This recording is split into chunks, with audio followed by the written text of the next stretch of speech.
everything. I really love the work you're doing, so I'm excited to be here. Yeah, absolutely. No, it's wonderful to meet you. Thank you for taking a minute out today. Of I appreciate course. it. So let's begin our journey with this. And I always start with this question. It's the COVID question. 6 years ago, it really jolted everything, changed our world so much. How did you get through that era? And how has it changed the way that you approach creativity, writing, and living today? Thank you for that question. So I've been meditating since I was a child. I was 6 years old and my parents found me in my bedroom facing a wall cross-legged, little like a dated reference here, Blair Witch style. Yeah. And they were like, "What's going on there?" And I told them I was meditating. And they had been meditating for, a decade before I came along. So it was not that surprising that it was in the air. But when the pandemic hit, at that point I'd been meditating for a couple of decades. And I'd been teaching meditation since I was 18 years old. I am 43 now. So I was in my late 30s and moved everything online. I had run a network of meditation studios in New York City that were in person, but believe it or not, the idea of getting together with 15 friends and breathing in a small room together was not very popular come March 2020. Yeah. So those were eventually shuttered, and I brought all of my community online and was meeting with people nonstop. And it wasn't that people were claustrophobic. It wasn't that people were terrified of getting sick even. It was the uncertainty that I found that people really had a hard time with. So I had many, many meditation students say, "So when do you think this is going to be over?" As if my decades of teaching meditation somehow made me like a virologist that I would know. Yeah. And I was like, we don't know. None of us know. Even those people don't know. And we have many times in our life where we deal with uncertainty.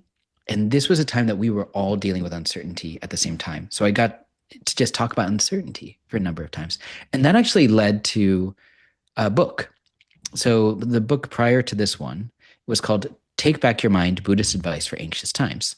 And it's the only book I've ever self-published, because the thing about publishing is it has a long tail. It takes a couple of years to get Yeah. from conception to writing to editing to books in bookstores, a couple of years. So I was like, I want to get this out now. So I wrote frantically about this topic of uncertainty and anxiety and put it out. And that was my creative outlet during the pandemic, was writing this book that I would hope that would help people relate to their minds, because everyone was freaking out and the not knowing of it all. When will I get back to work? What will happen with the country? Will everything ever return to normal? When will my kids go back to school? Just that level of the anxious mind. We were also tapped in at the same time to a similar thing. Our stories may have looked different, but our sort of root uncertainty felt so tenuous and so in our face that, for me, the level of creativity that came out of it was primarily that. It was writing that book and then looking at the divisiveness that sort of came out during that time. People really starting to draw lines in the sand. I can't associate with those sorts of people. I'm only going to hide out and hang out with these sorts of people. Led to this new book, You Are Good, You Are Enough. So I started writing it in 2023. It's 2026 now. As I said, 3 years. And as we were emerging from the pandemic, I was starting to see that divisiveness and said, okay, this is the next big project. And I'm really glad it's out now. So I'm curious on your spiritual journey.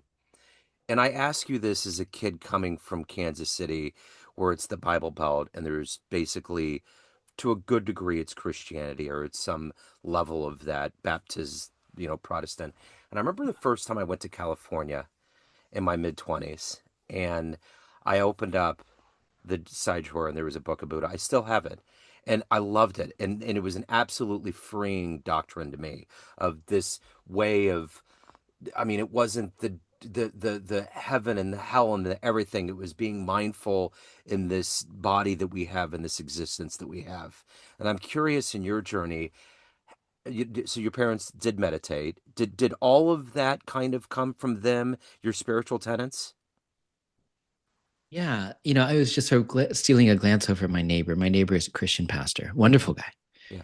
And he and I get together sometimes, and he will have a drink and he'll just look at me and go, "So you guys start from the idea that you're basically good, and I've got to start from the place of original sin."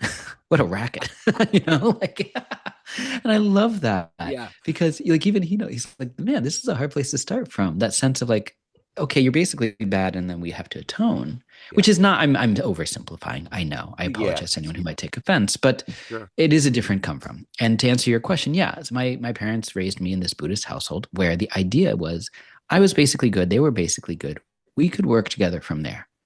And if something goes wrong, as it does with kids, I have a 3-year-old now, I know. The point of view, and I'm trying to share this with her too, is not you're bad or you're wrong. It's there is a mistake that was made. You're basically good and there is a mistake. And we can learn from our mistakes. That's what we do as humans. And I was very fortunate to be raised in that sort of household. And then I started doing meditation retreats on my own when I was 11. And then the big story is that I ran off to the monastery, which sounds very dramatic. I was 17 years old. I spent a summer doing temporary ordination, which was, basically you shave your head, you take the robes, try out the lifestyle for a little bit. And several weeks in, I was like, I don't think this is for me, but I loved it. I loved it and I never went back. And I realized at that point, all I wanted to do with my life was study and practice Buddhism. So it's always been a part of me. And now I've been teaching for 25 years, and it's been an honor every day to sort of show up and try and offer this stuff to people because, I know you obviously host a lot of wonderful, incredible musicians on this show. And I appreciate that so much. And I was thinking about it before we hopped on the line that there's this old analogy from a Tibetan Buddhist teacher called Chogyam Trungpa Rinpoche. And he said, when people are really well trained, at some point they just relax, and that's where the best work comes. Yeah. And he used the analogy of a race car driver. A race car driver, incredible training, so that when he's actually in an incredible race, like he relaxes and just meets the moment where it is. A ballet dancer, same thing, incredible training, and then they get out on the stage and they relax into that training. And I think jazz musicians obviously have that sense of incredible training, and then you meet the moment where it is, and you're not always sure where it's going to go, Uh-huh. and it's incredible for that. So meditation, the reason he was talking about it is because that's the glue. Meditation, in my experience, is the glue that allows us to relax fully into the present moment, meet it as it is, and then respond in the most skillful way based on our training. So I've always been very lucky to be trained in meditation, but I think that there's also a lot of similarities here for our conversation. It's interesting. Jazz musicians, when you meet those that are legendary, that are masters, they hum at a different level. They're almost like gods. They're Mhm. almost like they're almost like Jedi collectives in Cloud City. They hum at a different place, and when you get out of that conversation, you realize this other portal of reality. There's no ego. They're so talented. And the higher up you go the food chain, the more grounded they are. And they just have this wonderful sense of being alive on this planet. It really is an honor. And the other thing that I was thinking about that you were talking about, the time that you went off and figured out, you got the robe and you shaved and you figured out this different life. There's a basketball player named Victor Wembanyama, and he plays for San Antonio. He did that last year. He went in and basically was with the monks in the off season and came back refreshed with a different perspective. I'd like to dig into that more, but I find that interesting because I think it's like in Israel and other countries they have, and this is just a metaphor. They have that idea of doing military service, and I Yeah, think it would be good if all of us, as temporary visitors on this planet, could experience the different flavors of spirituality from Hinduism to Buddhism to Christianity, right? To get this idea of empathy, to understand what our job on this planet is in this very short span we have. I agree. And at the same time, I think something that I love about Buddhism is that's so non-dogmatic. Yeah, There's no letter jacket you're putting on when you become a Buddhist. yeah, You're not signing up for anything. right. There's always a joke that if you're afraid of organized religion, you have no fears here. We are very disorganized. And the idea, besides the jokes, is just that my book, You Are Good, You Are Enough, the one that just came out, it's about this concept, basic goodness. It's not even a concept, it's an experience. It's not dogmatic. When we meditate and we're just sitting on the cushion, we have this moment where we're not so lost in our head and we feel, oh, in this moment, I'm okay. That's basic goodness. That's our fundamental state. Most of us think that we are the stories we tell ourselves. We think I'm an anxious person because we tell ourselves a lot of anxious stories. I'm an overwhelmed person because I've got a lot going on and I'm telling myself stories about that. We're not. Those are just the outer layers. When those fall away, we find something more solid underneath. Something, as you noted before, that creative, open. expansive that we can pull from. That's basic goodness. So that is an experience anyone can have. And you don't even have to meditate to do it. I think meditation is perhaps the easiest access point for it. But, earlier today I got back from a run and I hopped in the shower and the hot water hit my back and I was able to relax. And I was just there feeling that experience. And that's basic goodness. When my daughter gives me a hug and says big hug and I'm just 100% there for it, that's basic goodness. So it's these moments that we're just 100% here, meeting this moment as it is. And again, meditation really helps for that, which is why I wrote a whole book on the topic, right? But that's an experience anyone can have, whether they're Christian, Muslim, Jewish, anything, really. Yeah. So I'm 100% with you. And I nerded out, particularly in college, around studying different religious traditions and learning as much as I can about them and experiencing them to the best I could. But this also transcends being a religious person. It's just an experience that's very human. You know, one of the most fascinating minds that ever has been on this planet is Joseph Campbell. What Yeah. he, what he taps into and what he talks about. And the reason why I bring him up is I listened to a bunch of tapes that he did with Bill Moyers, interviews, and he really dug in to his idea of mythology and just how all of it works. And he got on the topic of meditation. I think for a lot of people, meditation can be like jazz. It can be daunting. It can be this kind of overarching thing that's made complex, but at its base, it's simple.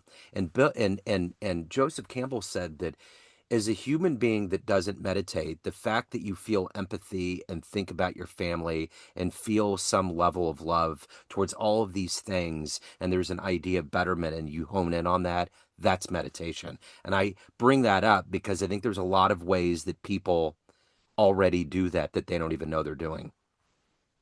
I think you're right. I think a lot of the moment that I just mentioned, you get in the shower, the water hits your back, and you Yeah. start to relax. That's not a moment that people think, oh, that's basic goodness. But that's it. It's very ordinary. We're talking about very ordinary experiences. But what we're tapping into here is it's not transcendental, it's not otherworldly. It's us showing up fully for our life. And it's exactly what you said. Meditation and jazz both. I think there's an education that has to happen. I don't know if you, obviously you do, you've got this podcast. Like there's something about just having these conversations that demystify some of these things. Mhm. And I lead meditation teacher trainings. I've done that for a decade now. And I always have this conversation with them, which is you're entering the front lines of re-educating people about what meditation is and isn't. Because everyone thinks you should be able to meditate for 10 minutes. And then it feels like you are getting up from a massage. And that's not it. It's 10 minutes of grappling with your mind and those stories I was just talking about, your anxious stories, your overwhelmed stories, your maybe angry stories. It doesn't always feel good. But when we drop those stories and we train the mind to drop them, then all of a sudden we are in a point where we say, oh, I feel that sense of goodness. So just like learning a musical instrument, just like learning physical exercise, lifting weights, for example, it's like figuring out how to do the form is a slow on ramp. But once you're there, it feels very fluid. And, I remember I share the story in the book, a very different thing. Here we are 15 minutes into a conversation and I'm already talking about CrossFit. It's probably better than most people who do CrossFit. But when I started, I would scoop and I would try and deadlift something. And this guy was showing me, Nolan, my trainer. He said, hey, how did that feel? I said, well, deeply uncomfortable. He said, well, how many times have you done it? I said, 3 times, including the 3 we just did. He goes, okay, well, there you go. And he gave me this pitch, which is the exact pitch I give to meditation students, which I imagine a lot of people will offer to jazz musicians, which is at first it is a little uncomfortable learning how to do this thing. But the more you do it, the more natural it becomes. To think of this as a long-term training as opposed to a one and done experience, we wouldn't do that with jazz. We wouldn't do that with learning a new language. Mhm. Why would we do that with meditation? Yeah. So just to say, oh, there's a little bit of an on-ramp, and then all of a sudden it starts to actually feel very fluid. And at this point, 6 years later, I bend, I scoop, I pick that weight up with ease. It is just natural to the body. It's built into the bones, so to speak. Yeah. So meditation and jazz, I imagine, come like that. Yeah. So, I think as you noted earlier, when someone's really, really a master musician, is part of who they are. Yeah. And to have the sense of spaciousness, presence, I'll say even so much as love and compassion and kindness, these qualities that come out of meditation to just be natural in the body, it just takes a little bit of training to get going. So let's get to the heart and soul of what you do on a daily basis. I'm going to put you in front of a bunch of 13-year-olds at career day, and one of the kids says, "Hey, what do you do for a living?" How do you answer him? It's a great question because here's the thing. I love the career day thing. Yeah, I more than career day, I end up in like friends parties and things, and someone says, "Oh, what do you do?" And then I have to be like, "I'm a Buddhist teacher." If that sounds made up, yeah, right? And I have to be like, "I swear I'm not independently wealthy or anything. I somehow pieced together." I've been yeah. doing this a long time. It's always an awkward conversation, but I like this 13-year-old. So how would I explain it? Actually, and I'll tell you a funny story about this in a moment as well. Basically, what I do is I try to make meditation as accessible as possible for people so that they feel like they can actually do it themselves. And that's obviously a big part of the conversation we're having, right? Just demystifying it to the extent that people feel like I can give this a try. And then, for people who work with me, I sort of hold their hand essentially as they get going so that they gain confidence in the thing in the same way that Nolan did with me with CrossFit and deadlifting. So it has that quality of sort of onboarding people to this ability to work with their mind and the fact that they can make choices with their mind. A lot of people don't realize that they can do that. They feel like I'm locked in. I'm an anxious person. This is who I am. To let go of that idea, it really is quite liberating. And then we say, oh, I can make better choices with my mind and how I spend my mental energy to bring about more joy, more kindness, more presence, and less spend time on the anxiety. And, I also write these books. But the books are a tool so that people can actually understand the same thing I was just talking about. The funny story, though, is that years ago I was invited to a friend's, how old were they? Second grade. Yeah. So 8-year olds. And she had me in for the career day and I explained what this was. And I said, I teach Buddhism. And even there, I was like trying to just be very clear of like what the Buddha, who the Buddha was and, what he did and what meditation is. And I led them in a short meditation and I asked for questions. And this kid raised his hand immediately and he goes, "What's a bosom?" And I said, "Excuse me?" He goes, "What's a bosom?" And I panicked. I was like, do I have to explain breasts to this child? And mercifully, my friend who had invited me in, who was their teacher, he said, "Colin, are you saying Buddhism?" He goes, "Yeah, what's a Buddhism?" I said, "Oh, Buddhism. Yes, let me go back over what Buddhism is." Yeah, talk about a detour into a whole other realm You there. never know with an 8-year-old. Yeah, You I could have. know. Yeah, yeah, yeah. Maybe they were Yeah. just slipping one in, thinking that you were going to go for it, and they were going to get like Yeah. the There answer of a some real lifetime. sex ed. Yeah, there we go. Yes, exactly. So speaking of being that precocious 8-year-old brain, what did you want to be as a kid? What was your ultimate dream gig? Yeah. I don't mean to sort of put too fine a point on it, but it was this. I'm doing it. I drew these pictures. Everyone else drew pictures of astronauts and baseball playing and things like that. I was hunched over at that point a typewriter in my picture. I'm sure my mother might still have it somewhere. It's like horrible posture and just sort of typing away. I've always wanted to do this. I always felt drawn to this. I didn't know it would be Buddhism books at that time, but this is my eighth book. I feel very honored to keep doing this. As long as people will read it, I'll keep doing it. And my first book, The Buddha Walks into a Bar, did quite well. It sold over 100,000 copies, was translated into a dozen languages, and that sort of provided this platform then for me to keep doing this and sort of finding new and, again, hopefully interesting ways to just try to make these practices really accessible and grounded in the real world for people so that they feel like they can do them. The one thing you mentioned, that keyword grounded, in your life, who has been that inspirational force that's allowed you to stay grounded, that's allowed you to help change minds and lives through your writing and through your work? Who has that been for you? What an interesting question. Yeah, I think that for me, I've had great fortune to have a lot of great Buddhist teachers and mentors over time.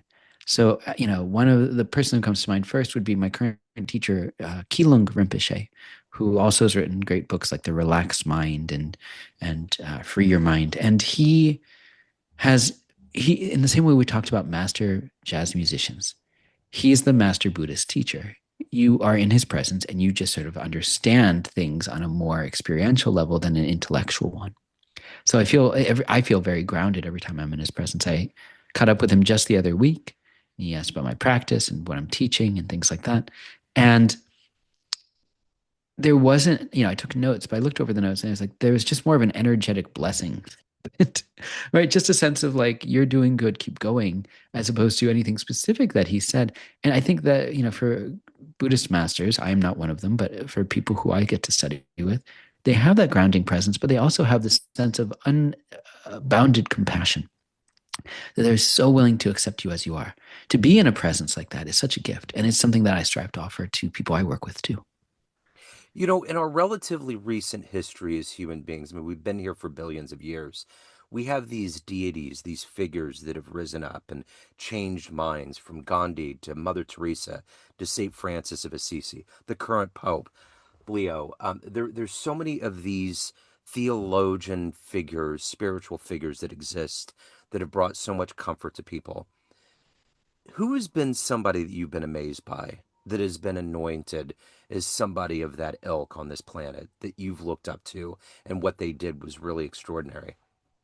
Yeah, that is really interesting. I could name a couple. I think from the Buddhist world, the person who comes to mind is Thich Nhat Hanh. Now, Thich Nhat Hanh is a Vietnamese Zen master nominated for the Nobel Peace Prize at one point by Martin Luther King. And it he had a phenomenal life, sort of advocating for peace in the midst of the Vietnam War, and then bringing these teachings into accessible manner for Westerners. It's like there's no better role model in my mind than him, and he left many wonderful students in his wake.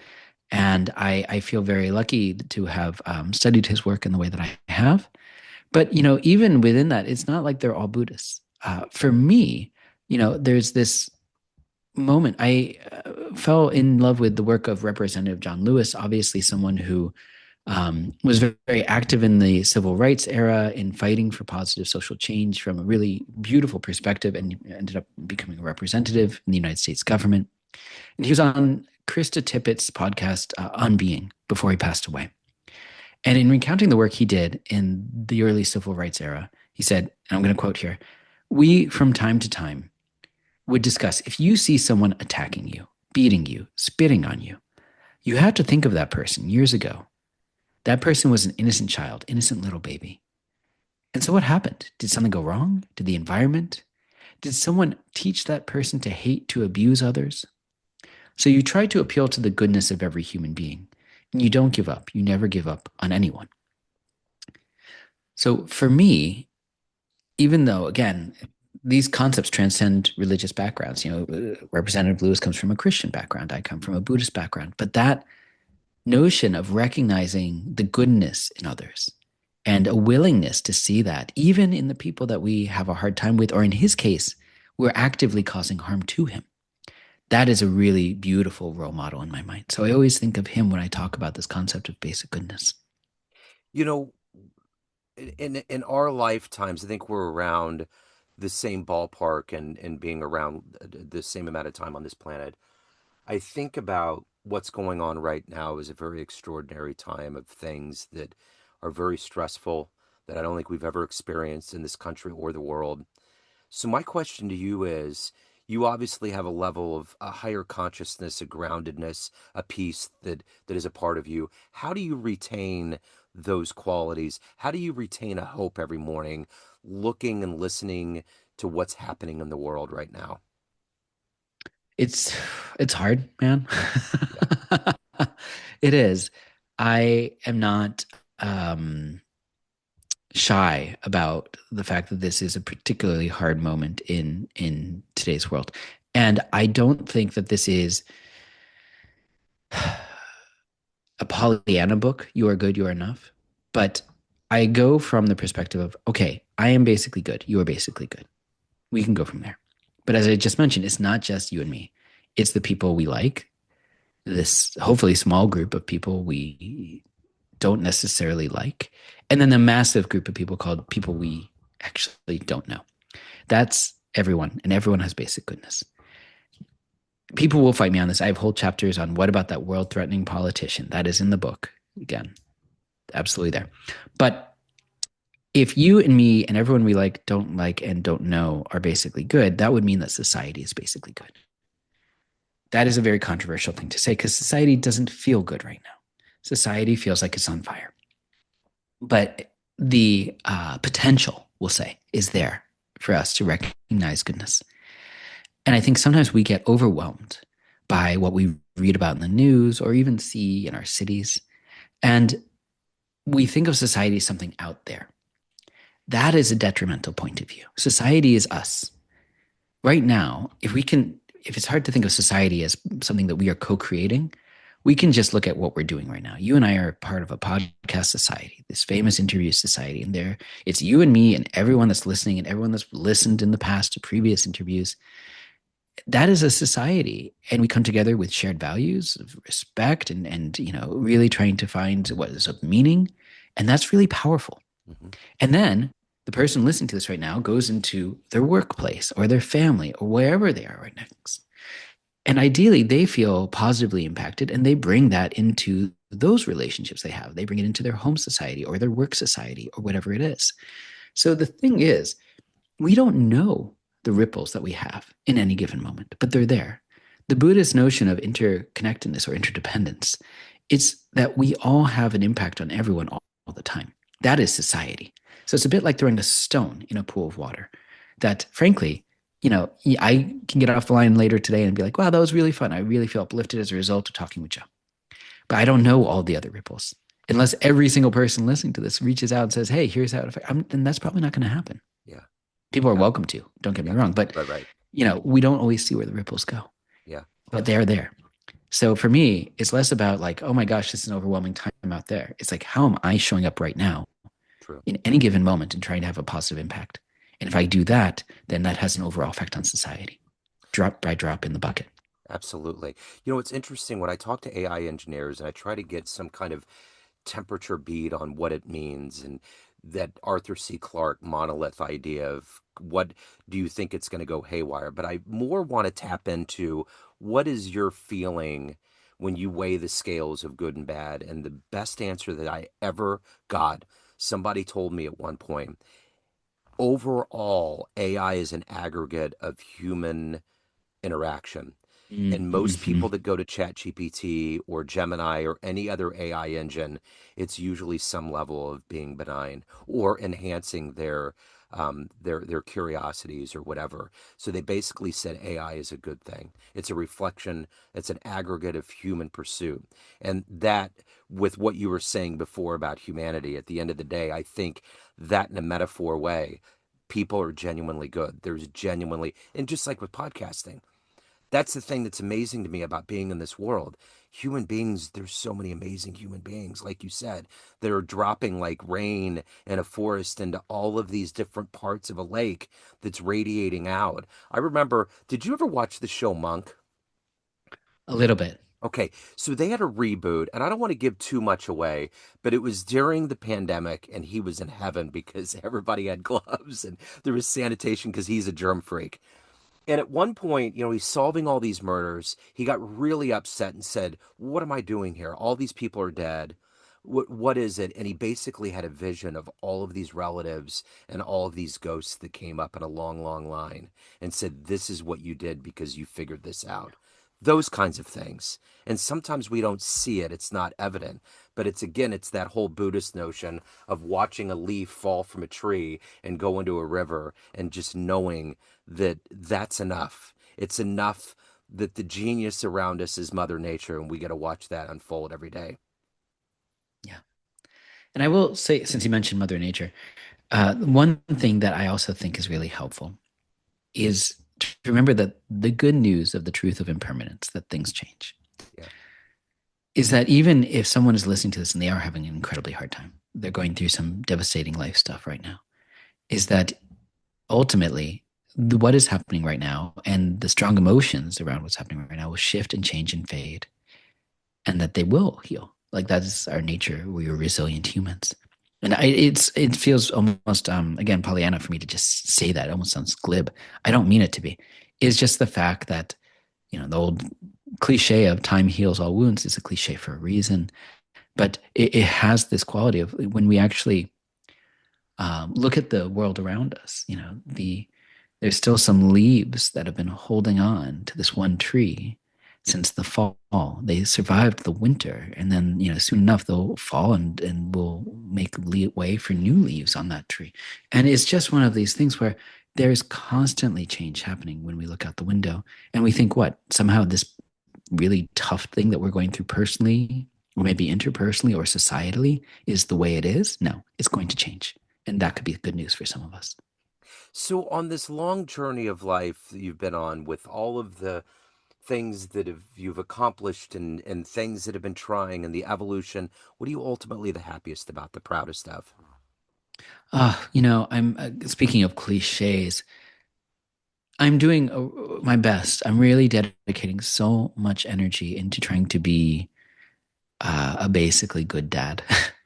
Yeah. And before we got together today, we had a mass murder of fish. But I'm taking the blame because I changed their water. So we lost 4 goldfish last night, and I actually feel horrible about it.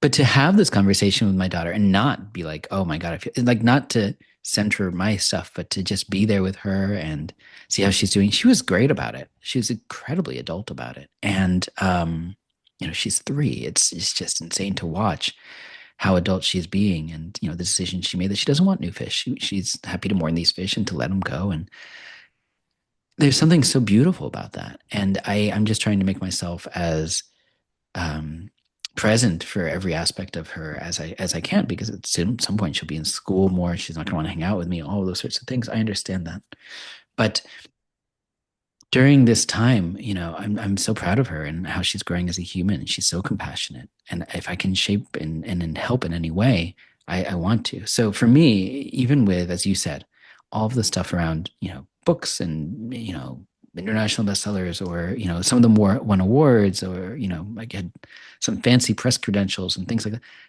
that. That's perfectly lovely, and it is really important to me that the work I do helps people, and if it's helping people, that's something I'm proud of. But ultimately, at this moment in time, this 3-year-old sort of blowing my mind, I'm so proud of her. Yeah, absolutely. So let's get to the heart and soul of who you are, to the marrow in your bones.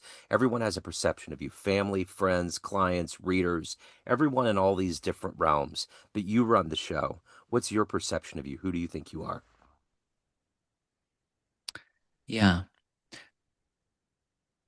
There's okay, I'm just going to respond with what immediately came up. And if this sounds tangential, I apologize. There's an amazing issue of X-Men comics. It came out early 2000s, where the leader of the X-Men, Cyclops, is kidnapped, being tortured essentially on this alien planet. And there's this one moment where he says, "Okay, sweetheart, it's time." And the alien torturing goes, "Did you just call me sweetheart?" And it turns out, for the previous several issues, several months of comic book time, everything that had been happening that looked pretty bad for this team of X-Men had been a setup, that he had been masterfully strategizing the whole thing. He'd been able to see it 10 steps ahead. I grew up, even despite meditating, an anxious child. And somehow through meditation, felt like I was able to wield that sort of planning mind to the point that I can actually sort of see things in a larger systemic point of view. That is just something that I feel like I've always been good at. Something I don't think I talk much about, or that I know, think people would just automatically pick up on. That when I sort of walk into a party and I see who's there, I sort of understand the dynamics that are there. I see who might be feeling a little shy and want, maybe gravitate towards them and see if I can warm them up, introduce them to people. There's something just sort of energetically that I can sort of see the system and understand it, and sort of plan accordingly. That, for whatever reason, I think that comic book example illustrates a little bit. Yeah. But for me, I have the best of intentions. Sometimes I fall short, but I really try to live as compassionate a lifestyle as I can. And it doesn't, sometimes that leads to a little bit of burnout, if I'm being honest. But I'm sort of guarding that a little bit more so that I can try and be of most benefit. So your latest book that just came out, You Are Good, You Are Enough. If anybody wants to get a copy, any of your other previous books, any of your classes, anything that's going on in your world, where's the best place to go?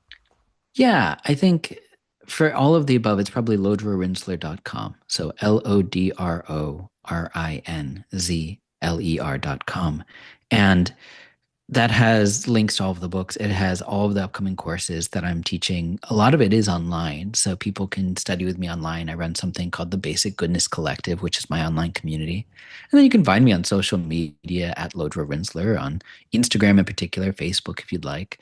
And books are available wherever you get your books. So if you want to order it through Barnes and Noble or your local bookshop, that's great. If you want to go on Amazon, you can do that. And you can find Your Good, Your Enough wherever you like to buy books.